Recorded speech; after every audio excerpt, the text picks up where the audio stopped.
Hello दोस्तों, आपका अपना चैनल ABCB सुमन में आपका स्वागत है। आज जीनियस सीरीज लॉन्च कर रहे हैं जिसमें 20 क्वेश्चन का MCQ रहेगा और उसका फुल डिस्कशन मिलेगा। One of the best solution मिलेगा। तो चलिए मेरे साथ जुड़िए। क्वेश्चन नंबर 1, कौन सा मृतोपजीवी कवक है? तो मृतोपजीवी कवक कौन सा है? पेंसिलिनियम। पेंसिल पेंसिलिनियम मृतोपजीवी कवक किसे कहते हैं? वैसे कवक जो मृत और सड़े गले कार्बनिक पदार्थों से अपना भोजन ग्रहण करते हैं उसे मृतोपजीवी कवक या फिर सैप्रोफाइट कवक कहते हैं। एग्जाम्पल में पेंसिलिनियम, खमीर, मशरूम, जीवाणु। शैवाल शैवाल किसे कहते हैं? शैवाल एक सरल जीव है। अधिकांश शैवाल प्रकाश संश्लेषण की क्रिया करके अपना भोजन स्वयं बनाते हैं, अर्थात शैवाल एक स्वपोषी जीव है। शैवाल के अध्ययन को फाइकोलॉजी कहते हैं। फीता कृमि यह एक लंबे चपटे कीड़े होते हैं जो आपके कुत्ते या बिल्ली के आंत में चिपक जाते हैं। फीता कृमि से होने वाला संक्रामक रोग कौन सा है? तो टेनियासिस। टेनियासिस। अमरबेल अमरबेल एक प्रकार का लता है जो सामान्य बैर और बबूल के पेड़ों पर जो सामान्यतः बैर और बबूल के पेड़ों पर पाए जाते हैं। यह एक शाकीय पौधा है। किस प्रकार पौधा है? शाकीय पौधा है जिसमें पत्ती या पत्ती का पूर्ण अभाव होता है। क्वेश्चन नंबर 2, मधुमेह होने का कारण क्या है? मधुमेह इंसुलिन की कमी के कारण होता है। इंसुलिन की कमी के कारण मधुमेह रोग होता है। यह एक जीवन भर चलने वाली बीमारी है जिसके कारण रक्त में शर्करा का स्तर बहुत अधिक बढ़ जाता है तथा इंसुलिन के उत्पादन कम हो जाता है। हमारे शरीर में इंसुलिन की अधिकता से हाइपर इंसुलिमिया नामक रोग होता है। क्वेश्चन नंबर 3 की ओर चलते हैं। पक्षियों द्वारा की जाने वाली परागण की क्रिया को किस नाम से जानते हैं? तो किस नाम से जानते हैं? ऑप्शन नंबर डी, ऑर्निथोफिली के नाम से जानते हैं। हाइड्रोफिली हाइड्रोफिली किसे कहते हैं? जो पदार्थ पानी में मिलता है और उसमें घुल जाता है उसे हाइड्रोफिली कहते हैं। एग्जाम्पल में क्या इसका है? अमोनिया, इथेनॉल और टेबल नमक इत्यादि। एटेमोफिली एटेमोफिली किसे कहते हैं? कीटों द्वारा परागण को एटेमोफिली कहते हैं। एम्ब्रियोफिली एम्ब्रियोफिली किसे कहते हैं? भ्रूण विज्ञान की वह विशेषता जिसके द्वारा भ्रूण के जन्म तक उसके विकास और निर्माण का अध्ययन किया जाता है उसे एम्ब्रियोफिली कहते हैं। क्वेश्चन नंबर 4, मकड़ी किस प्रजाति के अंतर्गत आती है? तो मकड़ी जो है ऑर्थोपोडा प्रजाति के अंतर्गत आता है। ऑर्थोपोडा संघ के अंतर्गत कीड़े, मकड़ियाँ, झींगे, केकड़ा, कॉकरोच, तितली, मच्छर तथा चींटियां आते हैं। मोलास्का संघ के अंतर्गत घोंघा, ऑक्टोपस, स्क्विड, सीप, स्लग इत्यादि जीव आते हैं। घोंघा, ऑक्टोपस, स्क्विड, सीप और स्लग इत्यादि जीव आते हैं। एनेलिडा संघ के अंतर्गत केचुआ, जोक, रिंगवर्म, लुगवर्म इत्यादि आते हैं। निडेरिया संघ के अंतर्गत इस संघ में अधिकांश समुद्री जीव आते हैं जैसे जेलीफिश, सी एनीमोन, प्रवाल, हाइड्रा। ये सभी जो है निडेरिया संघ के अंतर्गत आते हैं। क्वेश्चन नंबर 5, मेडुला ऑब्लांगेटा निम्नलिखित में से किस अंग का हिस्सा है? तो किस अंग का हिस्सा है? ये जो है मस्तिष्क का हिस्सा है।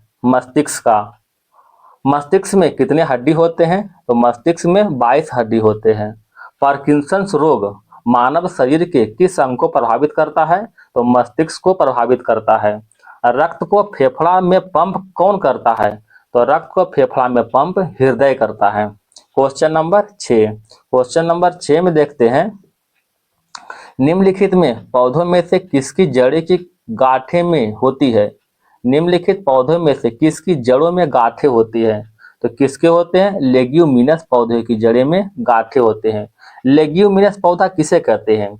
जिस पौधे में दाल, मटर और सेम जैसी फलियां बनती है उसे लेग्यूमिनस पौधा कहते हैं। इसके पौधे के जड़ों में गांठ में नाइट्रोजन फिक्सिंग बैक्टीरिया पाए जाते हैं।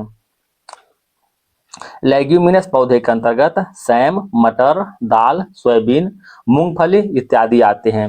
एपीफाइट पौधा, एपीफाइट पौधा जो पौधा दूसरे पौधे पर शारीरिक सहारे के लिए उगते हैं उसे एपीफाइट पौधा या फिर एयर प्लांट भी कहते हैं।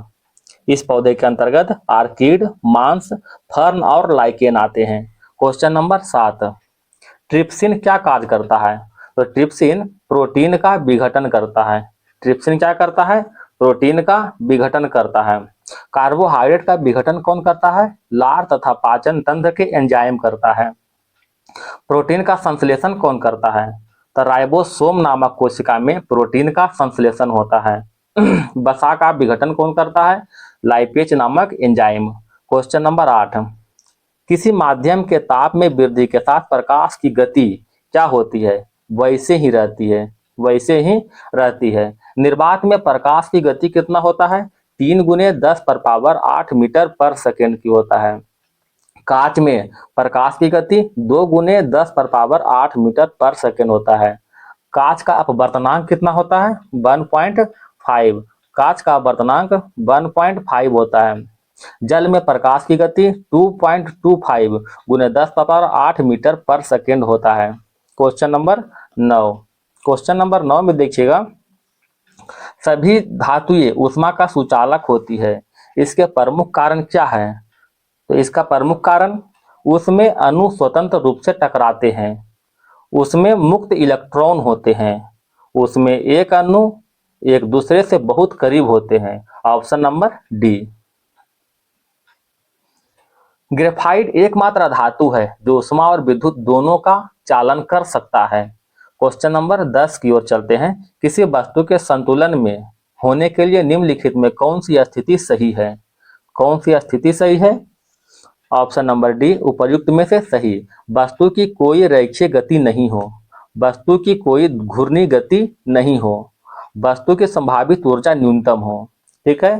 तो पृथ्वी पर गुरुत्वीय त्वरण का मान कितना होता है? 9.8 मीटर पर सेकेंड स्क्वायर। जी यानी गुरुत्वीय त्वरण एक सदिश राशि है। पृथ्वी के केंद्र या विषुवत रेखा पर गुरुत्वीय त्वरण का मान कितना होता है? 0 होता है, सबसे न्यूनतम। जब भूमध्य रेखा से ध्रुव की ओर जाते हैं तो गुरुत्वीय त्वरण का मान क्या होता है? बढ़ जाता है, बढ़ जाता है। गुरुत्वीय त्वरण का मान ध्रुव पर सबसे अधिक होता है, सबसे अधिक होता है। क्वेश्चन नंबर 11 की ओर चलते हैं। जब लिफ्ट नीचे की ओर बढ़ रही है तो व्यक्ति का स्पष्ट वजन क्या होगा? तो नीचे की ओर बढ़ने पर व्यक्ति का स्पष्ट वजन वास्तविक वजन से कम महसूस होगा, वास्तविक वजन से कम महसूस होगा। जब लिफ्ट ऊपर की ओर गति करता है तो वस्तु का वजन वास्तविक वजन से अधिक महसूस होगा। ठीक है। जब लिफ्ट ऊपर की ओर या फिर नीचे की ओर गति अस्थिर हो तो उसका वजन जो है वास्तविक वजन के बराबर महसूस होगा। जब लिफ्ट नीचे की ओर या फिर लिफ्ट की डोरी टूट जाए तब वस्तु का वजन 0 होता है। क्वेश्चन नंबर 12, बल के द्वारा किया गया कार्य धनात्मक होता है जब इसका जो है विस्थापन बल की दिशा में होता है। जब बल और विस्थापन एक दिशा में होता है तो बल द्वारा किया गया कार्य धनात्मक होता है, और जब बल और विस्थापन अपोजिट डायरेक्शन में होता है तो बल द्वारा किया गया कार्य ऋणात्मक होता है। कैसा होता है? ऋणात्मक। अगर एक दिशा में रहेगा तो धनात्मक होगा, अगर अपोजिट दिशा में रहेगा तो ऋणात्मक होगा। क्वेश्चन नंबर 13, विद्युत परिपथ में सेफ्टी फ्यूज तार का प्रयोग किया जाता है, क्यों करते हैं? गलन बिंदु के कारण, गलन बिंदु पर। अच्छा, फ्यूज तार जो है किसका बना होता है? सीसा और टीन का बना होता है। फ्यूज तार उच्च प्रतिरोध और निम्न गलनांक वाला होता है। फ्यूज तार को विद्युत परिपथ के साथ श्रेणी क्रम में जोड़ते हैं। किस क्रम में जोड़ते हैं? श्रेणी क्रम में। जब परिपथ में विद्युत धारा अपने विशिष्ट मान से ज्यादा हो जाता है तो फ्यूज तार गर्म होकर पिघल जाता है। क्वेश्चन नंबर 14, निम्नलिखित में कौन सा गुरुत्वीय स्थिरांक यानी बड़ा वाला जी का इकाई है? कौन सा है? न्यूटन मीटर स्क्वायर प्रति केजी स्क्वायर। गुरुत्वीय नियतांक का मान कितना होता है? 6.67 गुना 10 पावर -11 न्यूटन मीटर स्क्वायर प्रति केजी स्क्वायर। अब गुरुत्वीय त्वरण का मान कितना होता है? 9.8 मीटर पर सेकंड स्क्वायर। चंद्रमा पर गुरुत्वाकर्षण बल पृथ्वी पर गुरुत्वाकर्षण बल का कितना होता है? तो 1/6 होता है। ठीक है। और चंद्रमा का द्रव्यमान पृथ्वी के द्रव्यमान का 1/100वां हिस्सा है। 1/100वां हिस्सा है। चंद्रमा का त्रिज्या पृथ्वी का त्रिज्या का कितना है? 1/4 है। 1/4। क्वेश्चन नंबर 15, घर्षण के द्वारा किए गए कार्य का क्षय नहीं होता है बल्कि वह ऊर्जा के रूप में परिवर्तित होता है। किस ऊर्जा के रूप में परिवर्तित होता है? तो वह तापीय ऊर्जा के रूप में परिवर्तित होता है। घर्षण किसे कहते हैं? दो वस्तु या सामग्रियों के बीच सापेक्ष गति को रोकने वाला एक बल है। घर्षण दो वस्तु या सामग्रियों के बीच सापेक्ष गति को रोकने वाला एक बल है। यह बल दोनों तलों के बीच अभिलंब बल पर निर्भर करता है। किस पर? अभिलंब बल पर। घर्षण बल किसी वस्तु के विपरीत दिशा में लगता है। क्वेश्चन नंबर 16, किस माध्यम में ध्वनि का चाल मुख्यतः निर्भर करता है?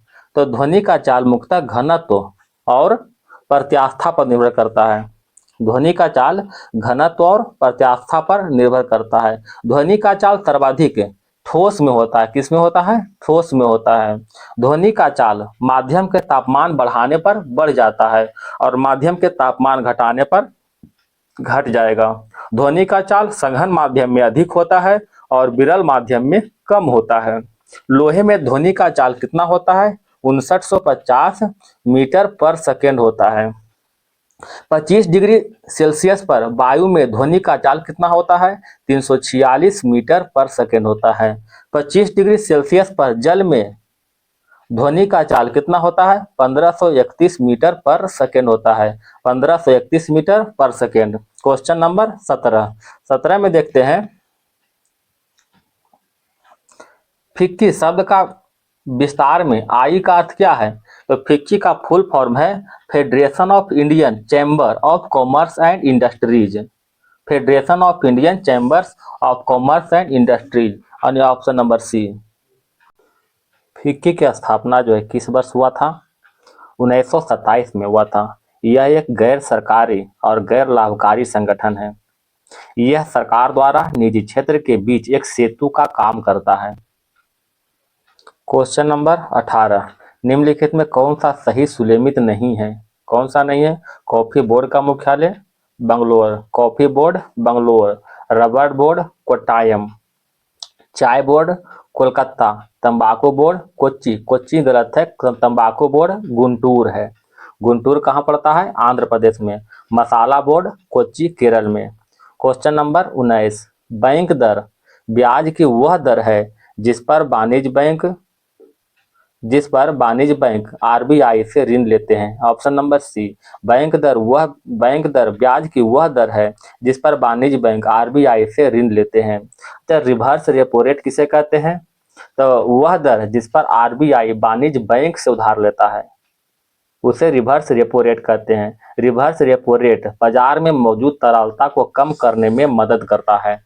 क्वेश्चन नंबर 20, एचडीआई किन तीन क्षेत्रों में विकास को मापता है? एचडीआई मतलब ह्यूमन डेवलपमेंट इंडेक्स। यह जो है स्वास्थ्य, शिक्षा और आमदनी को विकास को मापता है। ह्यूमन डेवलपमेंट इंडेक्स अर्थशास्त्री महबूब उल हक एवं अमर्त्य सेन की देन है। ह्यूमन डेवलपमेंट इंडेक्स 2024 में भारत का स्थान 134वां रहा है।